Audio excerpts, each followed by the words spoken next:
ചൂടയ്ക്ക് നിൻ്റെ ഒരു അമ്മയുടെ സ്വത്തിന് പൊന്നേ ചക്കരേ. ഒരുത്തേക്ക് ചൂടെടുത്ത് കുറച്ചു നേരം നിലത്ത് കിടക്കും, കുറച്ചു നേരം മേലെ കിടക്കും. അവൾക്ക് പറ്റുന്നില്ല, ഭയങ്കര ചൂട്. നിങ്ങളുടെ നാട്ടിലുണ്ടോ ചൂട്? ഞങ്ങളുടെ നാട്ടിൽ പെരും ചൂടാണ്, പെരും ചൂട്. വയനാട് മൊത്തത്തിൽ തന്നെ ഇങ്ങനെ തിളച്ച് കിടക്കുകയാണ്. ഇല്ലേ കുഞ്ഞാവേ, ഇല്ലേ കുഞ്ഞാവേ? രാവും പകലും ഫാൻ ഇട്ടിട്ട് കുട്ടിക്ക് ചൂട് മാറുന്നില്ല. പുതപ്പ് മൊത്തം പുതച്ച് കിടക്കുന്നത് പോലെ അവളെ മേത്തുള്ള മുടി. പാവം, അതിന് ഭയങ്കര ക്ഷീണം. എത്ര വെള്ളം കുടിച്ചാലും ഇപ്പോൾ മതിയാകാത്തൊരവസ്ഥയാണ്. നല്ല ചൂടായില്ലേ, കാലാവസ്ഥ നല്ല ചൂടായപ്പോൾ കുട്ടിക്ക് ഓട്ടോമാറ്റിക്കലി ക്ഷീണമുണ്ട്. എനിക്ക് തോന്നുന്നു നമ്മുടെ വീട്ടിലുള്ള ഏകദേശം പെറ്റ്സിന് ഇപ്പോൾ ഈ ഒരു ടൈമിങ് ഭയങ്കര ചൂട് അനുഭവപ്പെടുന്നതും കൊണ്ട് ക്ഷീണിച്ചന്നെ ആയിരിക്കും തോന്നുന്നുണ്ട്.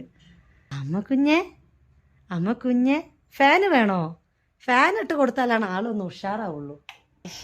കാട്ടുകിറ്റിഞ്ഞിണ്ടോ?